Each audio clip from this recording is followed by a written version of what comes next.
Bob, Afghanistan, and Me. Chapter 10 Love and Leatherfish. The best way I can describe the mindset of us at Fort McCoy in those days is that you had to think of every day as your last chance to party. We had no idea when our unit would get the call or when we'd be sent overseas. No unit did, and there were hundreds of units and thousands of soldiers that were on post at the same time. Every night could be the last night. Everybody acted accordingly and partied just like it was their last chance to do so. Now multiply that times thousands and thousands of young GIs on a military installation. Imagine thousands of young men and women in their early 20s packing a club and partying like it's the last time they'll ever party. It was as wild as you'd imagine, and how it was every night. It was exciting, it was fun, and it created great memories and lifelong stories. When we were finally allowed to start going out after training, which was about 3 weeks into our Fort McCoy stay, Bob and I went out together every night. We weren't alone. Most of our company and battalion went out every night too. Beer and liquor were so cheap at the club on post that everybody frequented the legendary McCoy's. McCoy's was a huge facility that had a full bar with seating, a bowling alley, a large dance floor, a full-service kitchen, and a pizza stand. It was packed every single night to fire capacity, and they would have to turn people away at the door so as not to violate fire code. It was not uncommon to meet a female acquaintance while out at McCoy's. It was not only soldiers partying like it was their last party ever at this place every night, there was also a contingent of civilian nurses who were attending a training school on post. I'm not sure what the arrangement was, but these nurses would stay in housing on post and attend school for a few weeks at a time. At night, they'd head out to the club and party just like us. That's how I met Annie. One night I was at McCoy's and drinking at the bar with some other GIs I didn't know all that well. They were from one of our sister companies, and I recognized them from the mobilization, but that was about it. Bob was sick at this time and stuck back at the barracks. He had a bad throat infection that caused him to cough up stuff every 5 minutes, and he had difficulty swallowing. It didn't stop him from slamming beers or smoking cigarettes, however. He was crafty like that. Sadly, he just had to do his partying back at the barracks and not at McCoy's with the rest of us. While sitting at the bar with these guys I didn't know too well, I turned my head and saw a group of young ladies come walking into the bar. I could tell they were not female GIs with the way they carried themselves. There was one girl in the group who was absolutely beautiful, and she immediately caught my eye. She was about 5 foot 4 inches tall and had an athletic build like a gymnast or a cheerleader. I remember she was wearing a white top with darker denim jeans, and she had just taken off her black coat. She and her friends were looking around for somewhere to sit. She had darker skin, long black hair, and beautiful brown eyes. I'd learned later that Annie was of Polish descent, and she had acquired her skin tone and complexion from that Eastern European heritage. I noticed the two guys sitting next to me were also staring at these young ladies that had just walked in, particularly Annie. I said to one of the guys next to me, "I'm going to go ask the girl in the white top to dance." The two guys couldn't believe I was going to go make a move. I bet them the next 2 rounds of drinks that I'd get her out on the dance floor. They accepted my bet. Luckily for them, I never came back that night to collect. Before I made my way to Annie, I walked up to the DJ and slipped him a 10 spot. I asked him to play a slow song next. I kept my eyes on Annie as she and her friends finally found a table and sat down. I knew I had to move quickly. There were way too many men that saw this beautiful girl come walking in. The DJ agreed to play the slow song next, and I made my way over to Annie. I walked up, introduced myself, she introduced herself, and then I asked her if I could buy her a drink. She smiled, a very pretty smile at that, as she said sure. As I was trying to flag down the waitress, my slow song started playing. I asked Annie if I could get her the drink after the dance. She chuckled and smiled as she took my hand, and I led her out onto the dance floor. I remember a lot of details from that night, and I remember that the song that was played was Picture by Kid Rock and Sheryl Crow. It was a very popular hybrid slow rock country song at the time. Annie and I joined dozens of other couples on the dance floor, and we got to talking while we danced. I learned what I had figured. She was a student at the nursing school and would be on post for a few weeks. Annie was a good dancer, she had a soft voice, and she had a very gentle demeanor. I liked her immediately, and judging by her smiles, she liked me too. After that dance, I found a small table for us to sit at. We spent the rest of the night talking, completely ignoring our friends. Annie and I got to know each other well that night and all the nights that followed over the next few weeks. I learned that she had grown up on a dairy farm in a small town in southern Wisconsin, and she had hopes and dreams of moving out of that town when she finished her nursing school. She was the same age as me. She came from a second-generation Polish family. She had 6 brothers and sisters, and she liked bottled beer. We clicked that first night, Annie and I, and we tried to get together every night for the rest of the time she was there. I didn't have a cell phone at that time, and neither did she, so I would call the office at the nursing school from our barracks phone and leave messages for her to meet up. On top of bottled beer, Annie also really liked to dance. I was never a bad dancer, but most of the songs they played were not ones that we could dance to. Outside of Picture and a couple of others, the only songs that couples could dance to were salsa style music. Several Puerto Rican reserve companies had been activated at the same time as us, and they were always in the ear of the DJ to get this style of music played. I had nothing against it, only Annie and I had no idea how to dance that style. Fortunately for us, Jesse Antilla and Anna Martinez, a non MP who was in our company, taught us. Annie could move well, we moved well together, and we've got pretty good at this style of dance together. We had a lot of fun those few weeks, and as crazy as this may sound because we didn't know each other long, I felt we had a deep connection that I never felt again with another woman. Without saying it, because she didn't have to, I could tell that Annie felt the exact same way. After a few weeks, Annie's training had come to its conclusion, and she was headed back to her hometown. When I walked Annie back to her housing that last night, she was crying and saying how we'd probably never see each other again. I told her that wasn't true, we could keep in touch, and we could meet up when I had passes and when the mobilization was over. I really believed what I said, and I really hoped this wasn't the last time we would be together. We had had so much fun, I wanted it to go on forever. I took off one of my dog tags that night and gave it to Annie. She had tears in her eyes as I wrapped her up in my arms and held her tight. We exchanged addresses and she gave me her home phone number. We wrote back and forth for a few months and we had a few phone calls, but then we lost touch. I can't remember anymore who stopped writing or why we never connected when I had passes, but Annie was right. In the end, we never saw each other again. Annie crosses my mind from time to time, and I wonder how life turned out for her. I still have a picture of us together. For years I had it in the drawer of a display case I own, but 2 moves later I don't know where it ended up. The picture was taken while we were at McCoy's. One of Annie's nurse friends snapped a shot of Annie sitting on my lap while I was seated on a bar stool. I had my arms wrapped around her and we were both smiling. We were two young kids in the initial feelings of what may have been love. Annie sent me that beautiful picture a few weeks after she returned home, and I made sure I never lost it. I wonder if Annie's dreams came true and if she ever got out of her small town. She had a heart of gold, and I hope she made it far. I'll never forget her. We had a curfew back then that was 10 o'clock at night during weekdays. I didn't follow it all the time while I was seeing Annie those few weeks. Each night for those few weeks, I would walk Annie back to her housing area and then make the long trek back to our barracks. On one of those frigid April nights, I returned back to our barracks at about 2 o'clock in the morning. To avoid detection from the NCO rooms, I made sure that I went in through the back door. The back entrance was a metal fire escape that could be very loud when you walked on it. You had to take your time, climb slowly, and hope that the back door's latch was unlocked. When I got back this night, or morning if you prefer, standing outside the back entrance was Bob, and he was smoking a cigarette. He shook his head, laughed at me, and called me a derogatory name. Bob never slept much. He would sleep 2 to 4 hours a night, and then once a month he'd crash for about 16 hours straight. The poor guy had that problem for as long as I knew him. Bob and I, both intoxicated, were laughing and joking around outside the barracks, and then we headed quietly back up the stairs and into the barracks. As we stepped into our open bay room, I saw the light in Staff Sergeant Rivas's room go on. Staff Sergeant Rivas was likely in his early 50s at the time. He was a tall, slim man who was freakishly intelligent. He also sounded like Kermit the Frog when he spoke, and always seemed to be in a different place and time in his head. It was almost like he was permanently distracted or confused. He was our NBC NCO, finally filling the vacancy that had existed in that position for years. Staff Sergeant Rivas came out of his room in his white brief underwear, with no other clothes on, and motioned for Bob and I to come to his room. I was thinking, we're in deep shit now. As we entered Staff Sergeant Rivas's room, we stood at parade rest and prepared for the ass chewing for violating the company curfew. Bob hadn't violated the curfew, but there was no way that Rivas knew that.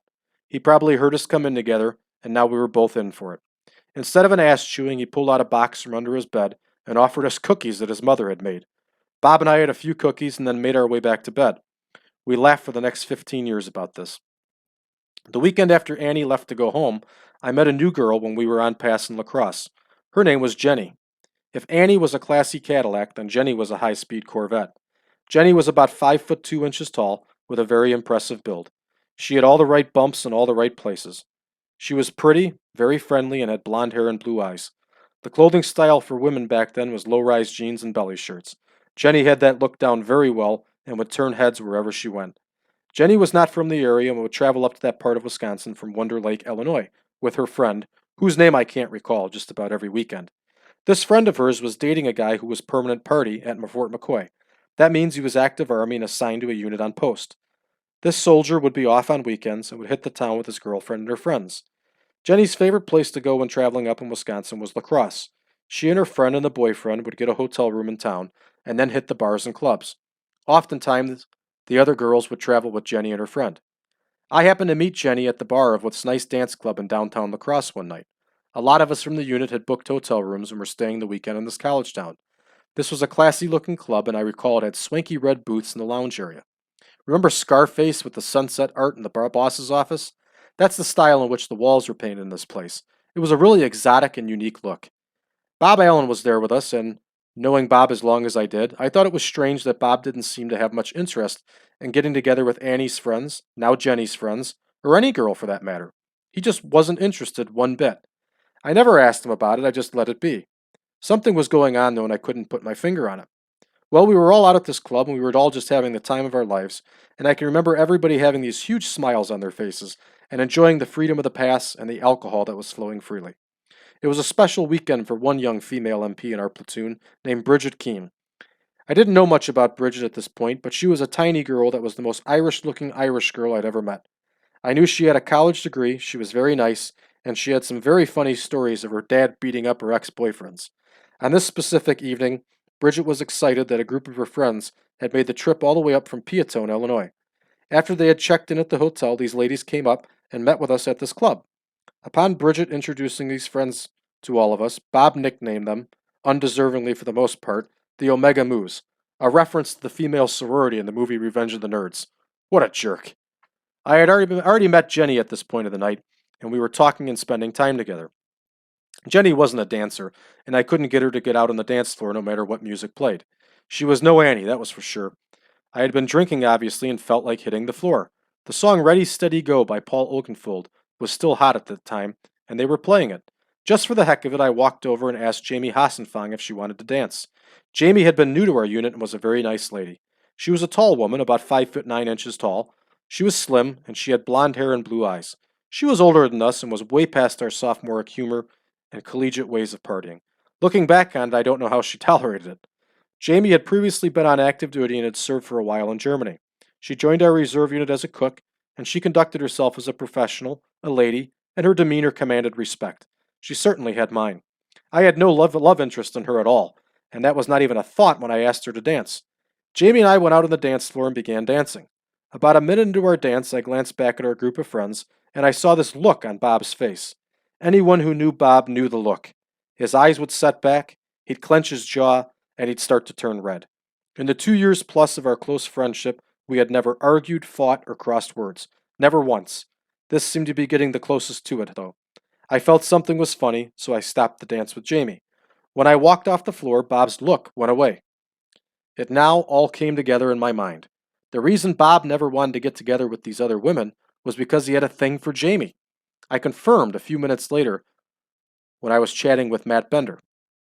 Matt, in his cigarette-inspired deep voice, said, "Yeah, man, you didn't know that? He's obsessed with her." I never said a word to Bob about this, and it would be a few months until he and I talked about it. It finally came up one morning, months later, while drinking coffee and smoking cigarettes on the cot outside of our tent in Afghanistan. He was really smitten with Jamie. Good for him. I just hoped she felt the same way and it would work out, and he wasn't setting himself up for heartache. My fling with Jenny went on for several weekends. She was a nice girl with a touch of wild, and she really liked to party. Our relationship concluded when one night after partying we went back to a hotel room. Jenny had been acting funny at the bar, hyped up and on edge, even though we had been drinking the whole night. Looking back on it, I'm pretty sure she was indulging in other party favors that I was ignorant to. I didn't see her take anything, but that doesn't mean much when it comes to drugs. When we got back to the hotel, Jenny said that she was going to take a shower. When she went into the bathroom, I laid down in the hotel bed and turned the TV on. There was an NHL hockey game on, and I remember hearing the water turn on in the shower. I had been drinking all night and now was in this nice, warm hotel room. I inadvertently drifted off to sleep. I snapped awake about 45 minutes later, and Jenny was not in the room. I called out her name and knocked on the bathroom door as I heard the water was still running. I sobered up quickly out of fear as I saw water collecting underneath the door jamb along with shower steam finding its way through the cracks of the door. I knocked and knocked, but there was no answer. I feared the worst, and I took my belt off and forced the metal latch into the door lock to pop it. When the lock freed and I opened the door, the floor was soaked wet, and there was so much steam I couldn't see. I don't know how the room's smoke detector didn't go off when the steam rushed from the bathroom into the rest of the room. When I looked in the tub, Jenny was naked, on her belly with her head cocked to the side, and water was coming down from the shower head and hitting her back. Most of this water was bouncing off her back and making its way over the tub, but some of it was pooling underneath her, and her nose and mouth were barely above the waterline. I yelled out her name and shook her, but she was not responding. I was terrified that something awful had happened. I quickly turned the water off, stepped into the tub, and then picked her up from under her armpits. When I lifted her up, I was yelling her name and shaking her. Finally, she woke up. Jenny pushed me away, got furious, and then started cursing me out, saying that she does this all the time, and that it was no big deal. The truth of the matter is, Jenny was on some kind of drug, if not a multitude of drugs. I don't know what it was, but I fear that had I not woken up, she may have ended up drowning in that tub that night. After Jenny got dressed and we cleaned up all the water, I started to collect my things to get out of there. This really shook me up. I couldn't wrap my mind around how through the evening she had gone from normal to totally amped up to now in a lethargic state. Jenny was begging me to stay, but I walked right past her and got out of that room and the hotel. I spent $90 that night taking a cab from La Crosse all the way back to Fort McCoy. Jenny called the barracks the next day and attempted to apologize, but I told her it was over. When we started getting full, unrestricted passes in late April, most of us would travel home for the weekend and then come back to Fort McCoy. A lot of us even brought our own personal vehicles back up, which was permitted at the time. After a couple weekends of driving back and forth, a lot of us stopped going home, or at least we didn't go home as often. It was nothing against our families. We just had such a good time together that we wanted to spend our weekends partying together. After one night of heavy partying, Bob and I woke up mid-morning at the barracks on a Saturday morning. For whatever reason, nobody else was in the upper part of the barracks that day. They were either out already or just hadn't slept there the night before. When Bob and I got up, we did what we always did. We cracked beers and went right back to it. After we sat around bullshitting and recalling the events of the night before, we decided to get cleaned up. We took our showers, drank some more, and then decided to head to the weekend chow hall. It was a good mile walk away. By the time we got there, it was around 11:30 in the morning, and we were the first ones in the dining facility, or at least we thought. As soon as we stepped in, I smelled it. Bob smelled it. We both cringed. Fort McCoy cooks had a habit of overcooking fish. It may have been recooked for all I know. Bob and I had nicknamed this dish leatherfish due to the leathery surface of the fish from the recooking, or whatever the cause was. It was all they were serving that day, and we had no choice but to take it. The cook slapped the leatherfish on our trays, and we found seats. Now, Bob's back was to the rest of the dining hall, and he couldn't see that some senior NCOs were sitting at tables in the back of the dining facility. I saw them right away, but I couldn't stop what was already in motion. All at once, Bob erupted. "This damn leatherfish again! I'm sick of this shit! These lazy assholes cooking this asshole fish and serving it to us assholes 3 times a week! I'm sick of this bullshit! Fuck these people!" Bob was on a rant so loudly that the senior NCOs in the back and the civilian cooks had their eyes glued onto him. I did everything I could to calm him down and try to warn him that we were being watched, but he ignored me and continued to go off. He was really pissed. He got himself so worked up that he even punched the leatherfish on his plate. Despite being pissed and outright aggressive, he ate it anyway, and so did I. Bob bitched the entire time he ate, he bitched the entire time it took us to clean our trays and turn them in, and he bitched the entire walk back to the barracks. Bob was still condemning the leatherfish as we were sitting on the back porch of our barracks an hour later. I was laughing so hard that I think it was just fueled him to keep going. I have never in my life to this day seen someone so angry about food. Apparently, I wasn't the only one that had never witnessed an outrage over food like that. 2 days later, on Monday, after our first formation of the day, I saw Master Sergeant Holder pull Bob aside, lock him up at parade rest, and have a very stern conversation with him. I saw Holder's hand pointing at Bob, pointing towards the chow hall, and then pointing towards me a couple of times. When this ass chewing was finally over and Bob was released from the talons of the senior NCO, he walked back over to me. Bob told me that due to his protest over the leatherfish 2 days before, he was now banned from eating in the weekend chow hall. Bob also said that he couldn't talk to me long because he had to catch the company van to be escorted to a psych exam. I don't know what the results of that psych exam were, but it never stopped Bob from cussing out leatherfish again.